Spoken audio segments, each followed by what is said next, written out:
ويريكم آياته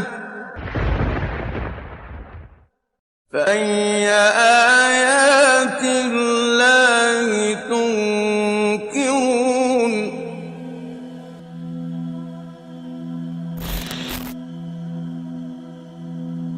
Have you ever wondered why bees construct hexagonal honeycombs rather octagonal or pentagonal?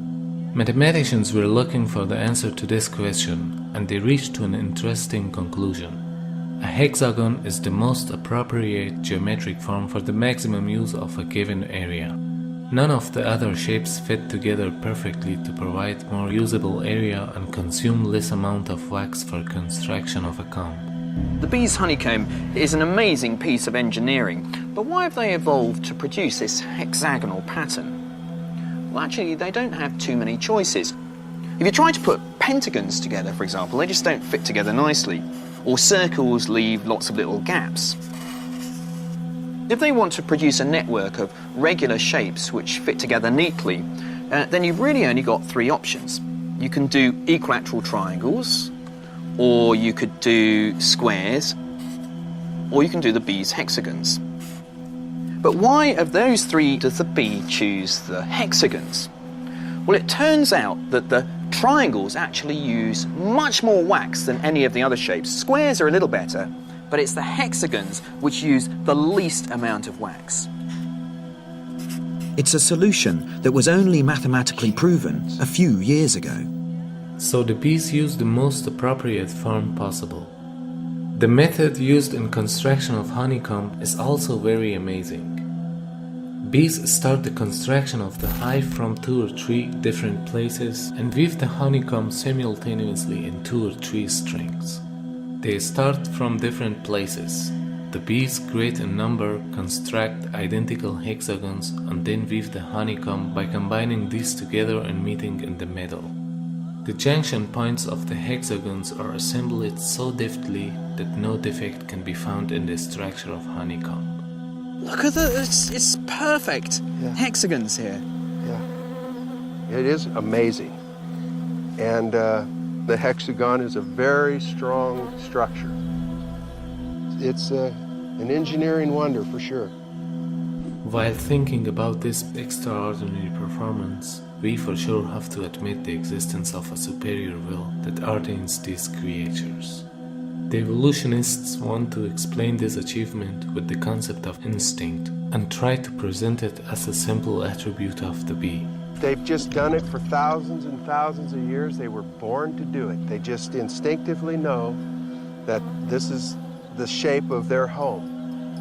If there's an instinct at work, and if the rule is applied over all bees and leads them to work in harmony while they are not informed of each other, then it means that there is an exalted wisdom that rules over all these tiny creatures.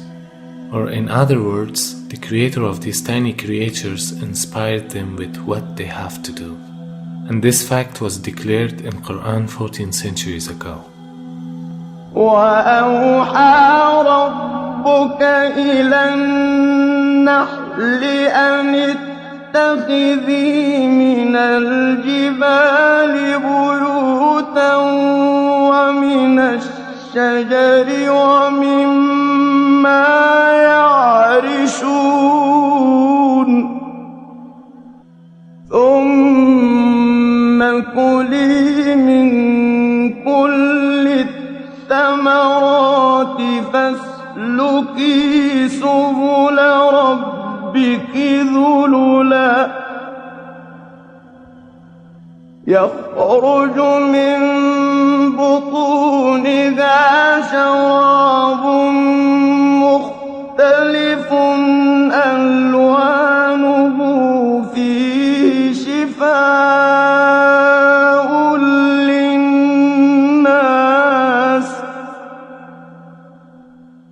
إن في ذلك لآية لقوم يتفكرون. Furthermore, the worker bees, those who gather pollen and make honey, are actually all females. The male bees do not make honey.